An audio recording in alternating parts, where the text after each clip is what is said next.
Assalamualaikum warahmatullahi wabarakatuh. Apa kabar anak-anak semuanya? Berjumpa lagi bersama Ibu Ayu Landari di mata pelajaran Sejarah Indonesia kelas 11.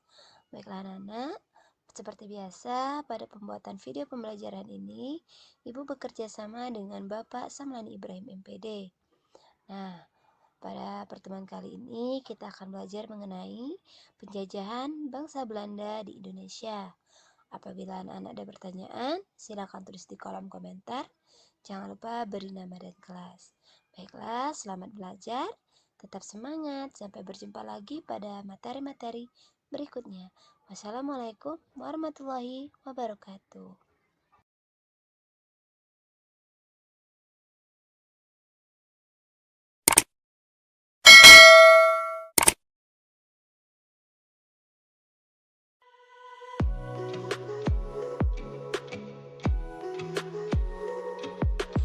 Penjajahan bangsa Belanda di Indonesia.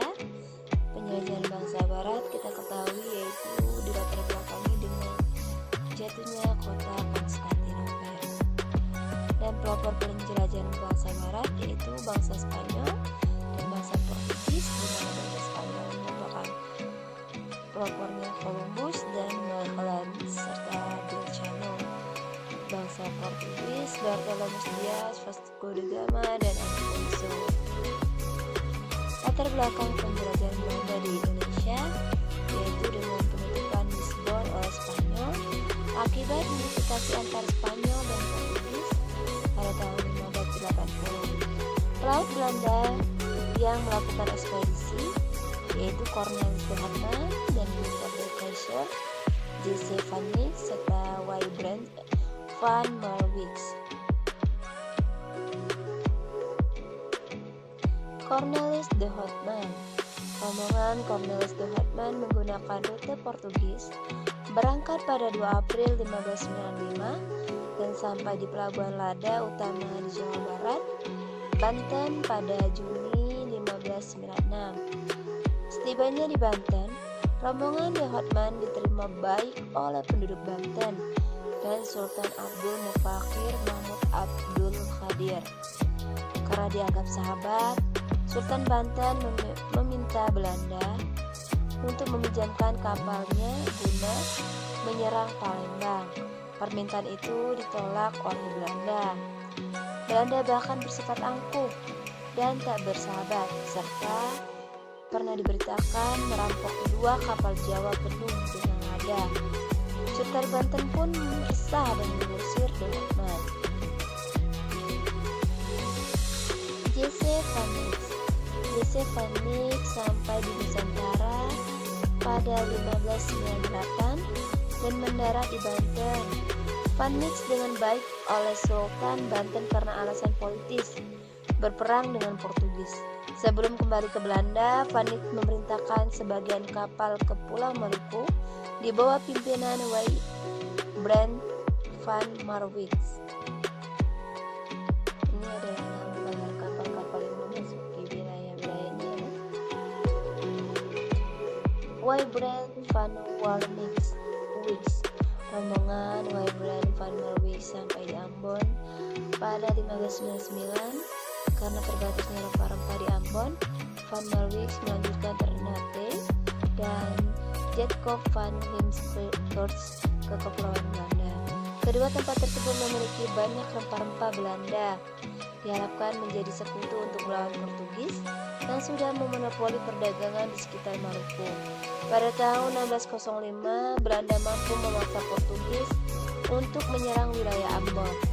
Pada tahun 1623, Kepulauan Belanda mampu dikuasai Belanda dan sejak itu Belanda memonopoli perdagangan rempah-rempah di Maluku.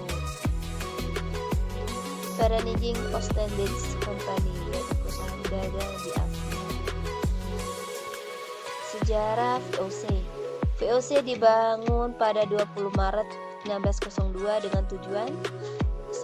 Menghindari persaingan dagang antar pedagang-pedagang atau kongsi-kongsi Belanda.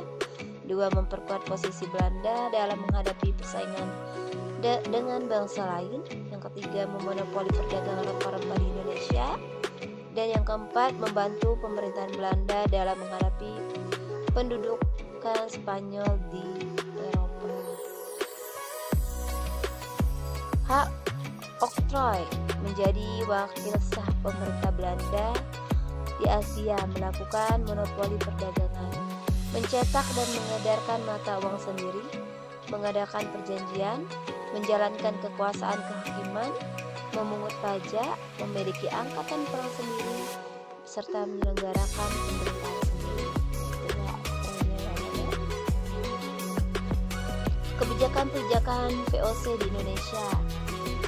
Kontinenten dan preferensi menyingkirkan perdagangan lain baik dari pedagang Jawa, Melayu, Arab, dan Cina dari aktivitas perdagangan rempah-rempah, menentukan luas areal penanaman serta jumlah tanaman rempah-rempah, ekstirpasi, mewajibkan setiap kerajaan melakukan perjanjian dalam rangka penyerahan upeti tahunan kepada VOC, mewajibkan penanaman tanaman tertentu seperti kopi dan hasilnya dijual ke VOC.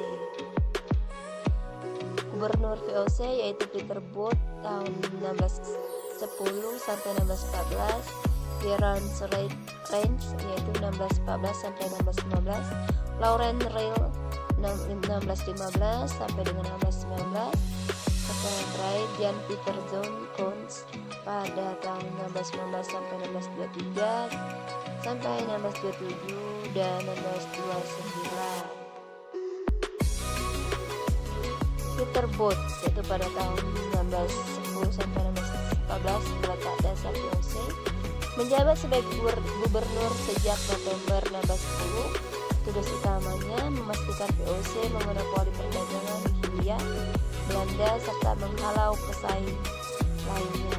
Peter Booth mendirikan markas besar VOC di Ambon serta membangun markas besar di wilayah lain yaitu Banten pada tahun 1610 dan Jayakarta pada tahun 1611 atas izin Kesultanan Banten. Jan Peter John Coons yaitu pada tahun 1619 sampai dengan 1629. JP Coons memindahkan markas VOC di Ambon ke Jayakarta, menggantikan nama Jayakarta menjadi Batavia, melakukan monopoli perdagangan di wilayah Maluku. Satu, mengusir orang Inggris di Pulau Rune, mengusir dan melenyapkan penduduk asli Banda, dan kebijakan ekstripasi. Berakhirnya kekuasaan VOC. VOC dibubarkan oleh Belanda pada 1799 dengan alasan yang pertama, faktor eksternal, yaitu berdirinya Republik Batak pada tahun 1795 sampai dengan 1805 yang merupakan negara bawahan atau vasal dari Prancis, dan di faktor internalnya yaitu korupsi, di mana pegawai VOC melakukan perdagangan rempah-rempah demi kepentingan sendiri-sendiri, perdagangan gelap merajalela, tingginya biaya perang, persaingan dagang dengan Inggris atau X, pemasukan kecil serta hutang yang menumpuk. Itu adalah babnya kekuasaan VOC. Di Indonesia pasca VOC, penjajahan Prancis dan Inggris. Nah, maksudnya pengaruh Prancis dan Inggris, yaitu dengan kekosongan wilayah Nusantara pasca bubarnya VOC, ancaman Inggris di wilayah Batavia, serta pendudukan wilayah Belanda atas Prancis, serta pendudukan wilayah laut oleh Inggris. Pemerintahan Herman Williams Daendels pada tahun 1808 sampai dengan 1811. Daendels ditunjuk oleh Napoleon Bonaparte setelah Prancis dan Belanda merasa kesulitan mengirim bantuan langsung ke Batavia melalui jalur laut. Salah satu cara yang digunakan Prancis untuk mengatasinya yaitu dengan menunjuk Herman William Daendels untuk menjadi gubernur wilayah Nusantara dalam kurun waktu 1806 sampai dengan 1811. Tugas utama Daendels yaitu mempertahankan Pulau Jawa dari ancaman Inggris, memperbaiki keadaan tanah jajahan terutama penyalahgunaan kekuasaan dan korupsi. Kebijakan Lenders dalam bidang militer, membangun jalan raya pos atau Groot Postworks, mendirikan benteng-benteng pertahanan, membangun pangkalan angkatan laut di Merak dan Ujung Kulon, membangun angkatan perang yang terdiri dari orang pribumi, mendirikan pabrik senjata di Surabaya, serta membangun rumah sakit dan tangsi militer. Itu tugas dari Lenders. Ini adalah peta Groot Postworks ya. Kebijakan lainnya yaitu membagi Jawa menjadi 9 prefektur yang setara dengan presidenan, mengangkat bupati di Jawa menjadi pegawai pemerintah, menaikkan gaji pegawai agar tetap loyal, mendirikan badan pengadilan sesuai dengan hukum adat istiadat. Akhir pemerintahan Lenders. Ada 2 faktor pemanggilan pulang Lenders ke Belanda pada 1811 yaitu yang pertama, tenaganya dibutuhkan untuk memimpin tentara Prancis untuk menyerbu Rusia. Yang kedua, pemerintah Belanda khawatir atas hubungan Lenders dengan raja-raja Nusantara.